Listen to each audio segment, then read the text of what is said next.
I told you I was very unhappy with my call with President Putin, and it just seems like he wants to go all the way and just keep killing people. No good. It's not good. I wasn't happy with it. US President Trump gets angry with Russian dictator Vladimir Putin. Trump calls Putin's bluff and holds a very positive call with Ukrainian President Volodymyr Zelensky. Meanwhile, the New York Post urges Trump to fully support Ukraine. So why did Trump get angry with Putin? What did President Zelensky discuss with Trump in a phone call, and could Trump side with Ukraine to destroy Russia's economy? Ukrainian President Volodymyr Zelensky called his last phone conversation with US President Donald Trump on July 4th as the best conversation ever. According to the president, leaders discussed several important issues regarding the air defense. Quote, "We discussed the topic of air defense, and I'm grateful for the readiness to help. Patriot is the key to ballistic protection." President of Ukraine also said that this week Ukrainian Ministry of Defense signed an agreement with one of the leading American companies, which will provide Ukraine with hundreds of thousands of drones this year and even more drones next year. According to Axios, the call lasted more than 40 minutes. US President Donald Trump told Ukrainian President Volodymyr Zelensky during a phone call that US President Donald Trump wanted to help Ukraine with air defense due to the increase in Russia's attack. According to Axios, Trump was aware of the recent escalation of the conflict by Russia, including airstrikes on Ukrainian cities.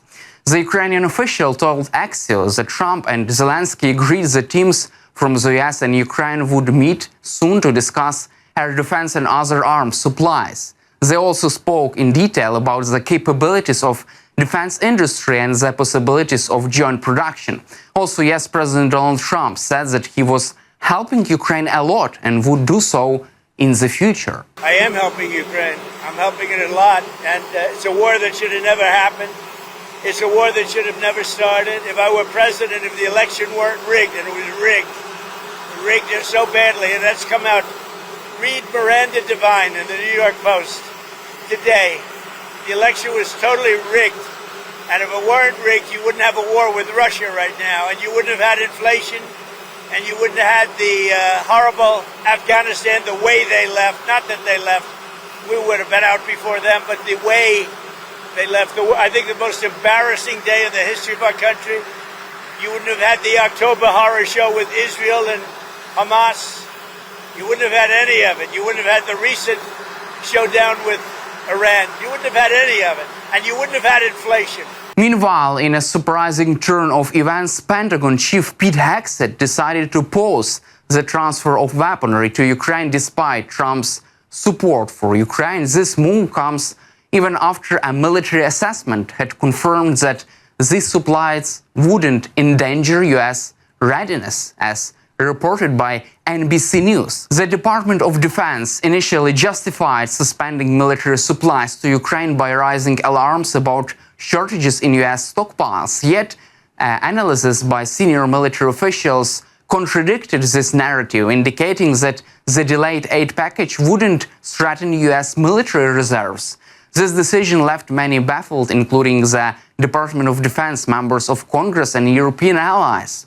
Democratic Congressman Adam Smith, a key member of the House Armed Services Committee, pushed back against the notion that aid to Ukraine would compromise US stockpiles. Quote, "We are not at any lower point stockpile-wise than we have been in the 3 years of the Ukraine war." Smith also reported no evidence of shortage seriously enough to justify halting support for Ukraine. Insiders revealed that Hegseth had suspended military aid for a third time, with similar decisions in February and May being overturned shortly after. His deputy for policy, Elbridge Colby, backed these actions, but lawmakers from both sides were left in the dark, expressing frustration over not being informed beforehand. They have started investigating whether this halt in shipments violated existing legislation for security assistance to Ukraine. In light of this turmoil, the White House has defended Hegseth's decision, stating it stemmed from a comprehensive review of US assistance to allies that began last month. This review followed Hegseth's order for the Joint Chief of Staff to evaluate all munitions stockpiles. While some precision-guided munitions are at lower levels, officials asserted they haven't dipped below critical minimums. According to the Joint Staff, continued support to Ukraine will not deplete U.S. stocks below the levels necessary for maintaining military readiness. Also, in a striking move, the editorial board of the New York Post, a beloved newspaper by the U.S. President Donald Trump, has issued a plea urging him to restore military aid to Ukraine. Newspaper's editorial sharply criticized one of Trump's recent statements urging Putin to halt his aggression, noting that it was followed by an unprecedented attack on Kyiv, the largest since the invasion began. The editorial challenges Trump directly, quote, "Why, Mr. President, is your administration punishing Ukraine?" It highlights the Pentagon's controversial decision to halt the supply of air defense systems, raising concerns with the question. The New York Post team strongly argues that the notion that military support to Ukraine is critical to U.S. interests is fundamentally right. They assert, quote, "Putin is willing to spend the blood of his people in a last grasp for empire. If we let him succeed, it won't just pose a threat to Europe, it sends message to China about the reliability of our alliances and allies."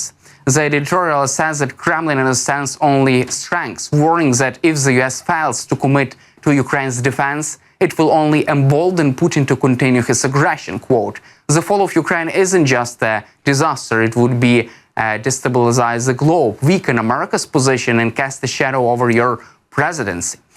The New York Post stands out not only for its bold editorial stance, but also for its constant support of Trump, serving him daily inside as he begins his work in the White House. This isn't the first time the paper has come to Ukraine's defense. It previously urged Trump to be wary of Putin back in February. Meanwhile, Elon Musk has boldly declared the launch of the America Party, aiming to disrupt the entrenched Republican and Democratic dominance in American politics. Elon Musk has announced the creation of a new political party, the America Party, following a fallout with US President Donald Trump. He shared this news on his social media platform X, framing the party as a challenge to the Republican and Democratic two-party system.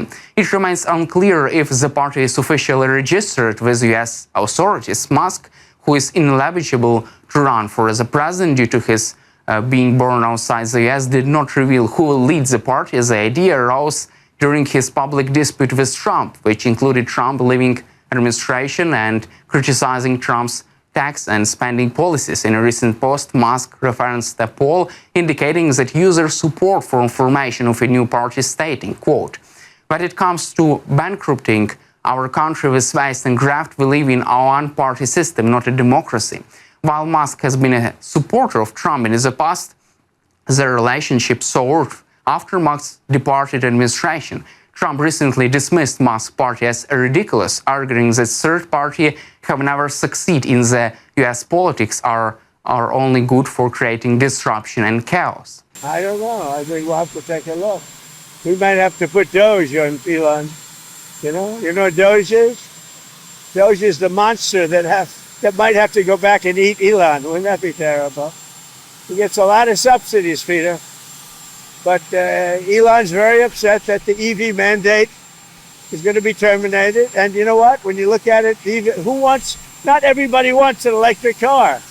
I don't want an electric car. I want to have maybe gasoline, maybe electric, maybe a hybrid, maybe someday a hydrogen. If you have a hydrogen car, it has one problem. It blows up, So I'm going to give that one to Peter. I'm going to let Peter test it out.